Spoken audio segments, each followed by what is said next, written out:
Hello, Mrs. Mazer. This is my SOAPS analysis for Torture's Terrible Toll by John McCain. The source and date, it was published on the 25th of November, 2005. In the main claim, John McCain distinguishes between why interrogating captured enemies should not be a harmful process, but more so a human interrogation using intelligence and proper communication. I came to find this claim through the fact that throughout the whole article, he more so describes through personal experience and other factors that people being harmful in interrogation tends to be counterproductive, and being proper and being human interrogating using intelligence and communication is a lot more effective, as you might get the correct output that you're looking for.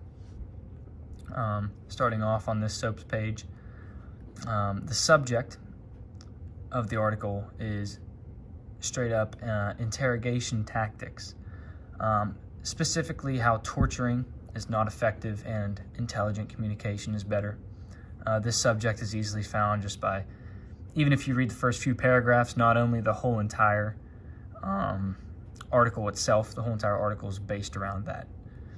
The occasion, this was posted in Newsweek on the 25th of November, 2005.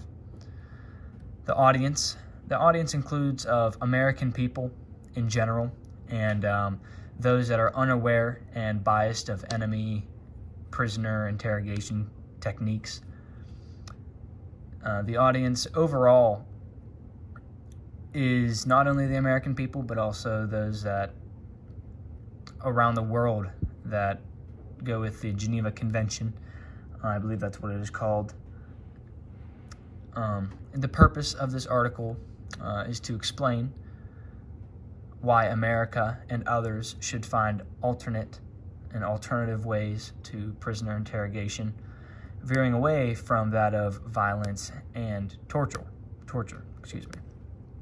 The speaker is, of course, John McCain. He is a former United States Senator, and he was also a United States Navy officer. One second here.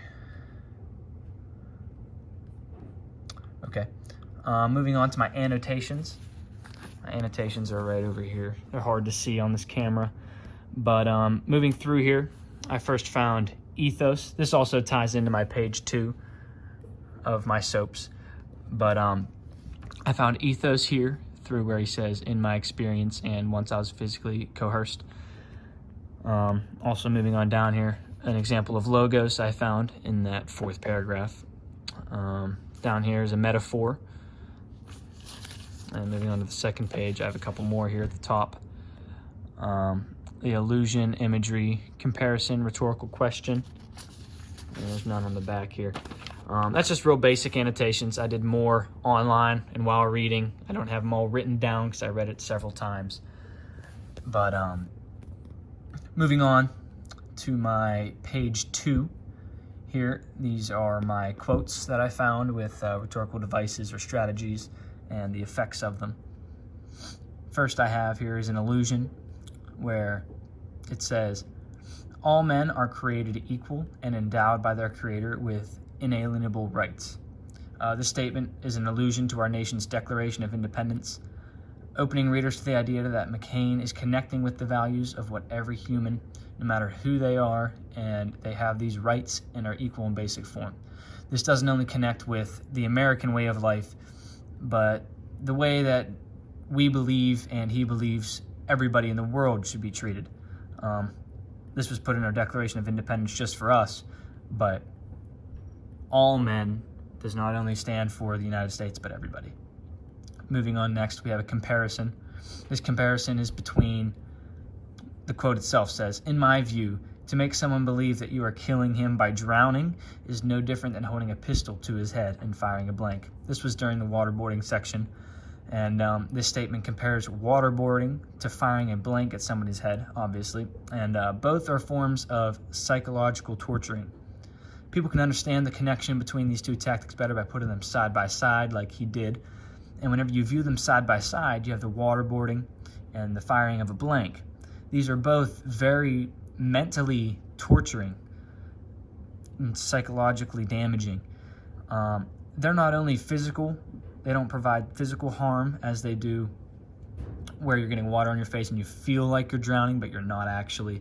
And then just the fear of having a pistol up to your head, firing a blank. They're putting them together in this quote with the comparison. Moving on is an example of ethos, where he says, in my experience, and then once I was physically coerced. McCain establishes ethos here and credibility by incorporating his own experience of physical torturing and interrogation, showing that he has first-hand knowledge while providing his opinion. There's not much more to elaborate on that, as that's straight up. He provides his own example. Moving on is an example of logos. Until about 1970, North Vietnam ignored its obligations not to mistreat the Americans they held prisoner, claiming that we were engaged in unlawful war against them and thus not entitled to the protections of the Geneva Convention.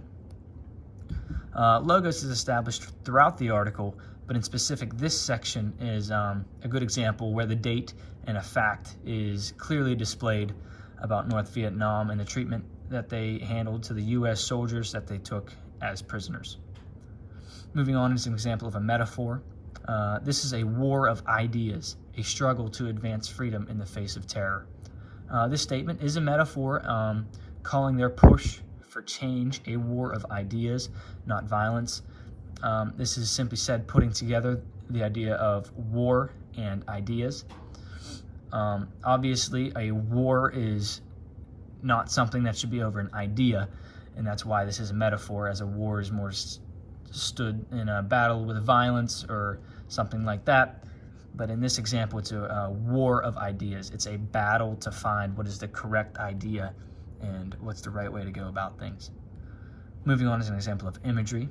Waterboarding, where a prisoner is restrained and blindfolded while an interrogator pours water on his face and into his mouth, causing the prisoner to believe he's being drowned. The description of waterboarding is imagery, as the process of what is being described using words that allow a reader to visualize what it is like. In this section, it's very easy to visualize what waterboarding would be like for oneself. I could only imagine. Of course, I've seen a couple videos on it and stuff like that throughout movies and stuff, but to actually hear it come out of somebody that has seen it is really surprising. Moving on, you have the rhetorical question. This is more so in that second page of the article where he moves on. He does answer it after the fact that he states it, but he initially uses it to make the reader think deeper into a solution. And the quote itself was, "What do we do if we capture a terrorist who we have sound reasons to believe possesses specific knowledge of an imminent terrorist attack?" In here, he's saying that what if there's valid reasoning for someone to be a terrorist? What should we do with them? How should we interrogate them? He continues on in the rest of the article to explain what he thinks should happen, but he initially strikes us with this to make us think deeper. So moving on to my plan of attack. This was mentioned in the new the rubric that was posted in this section, the analysis section. It says down here to explain your thesis and plan of attack. I'll go back to this next. I'll first explain with this. But my plan of attack and thesis, my thesis of The Torture's Terrible Toll was John McCain passionately presented an understanding of prisoner interrogation tactics in Torture's Terrible Toll, using personal experience and rhetorical strategies to display how violent questioning of captives is ineffective and inhumane. But the solution to finding the most effective way of pulling out an answer is uncertain. So that was my two-part thesis where I broke it up to my answer there. Moving on to this outline of my points of emphasis. I broke it down very simply into two different sections of the body. Inhumanity of violence interrogations, And then the other big section was what's the plan for the future. Within these sections, I have real simple break-offs as personal experience for this first one, imagery that describe the tactics of inhumanity and how they're ineffective. And then for this future section, I have where do we stand, and then concluding remark for future. This was not his actual concluding remark, but it was the concluding remark for him in this one section. He was talking about what's the plan for the future. So in my idea, sorry, it won't let me turn the camera around, so I'm just going to do this. In my idea, this was once again, a decent piece of rhetoric. He had many well put together pieces within this. Good choice of personal experiences. He added several facts that were added in that were very well put. There are several factors within this that make it a good rhetorical piece. But on the other hand, there's not an extreme amount put in that makes you think, oh, this is great rhetoric. This is phenomenal. It's pretty well done in the rhetoric fashion. But overall, I think it's a decent piece of rhetoric. And there's facts in there that make you think that, and then there's facts in there that you think maybe this isn't the greatest. But overall, 6 out of 10, if you want to put it on a scale to where I believe this is a good piece of rhetoric. Thank you.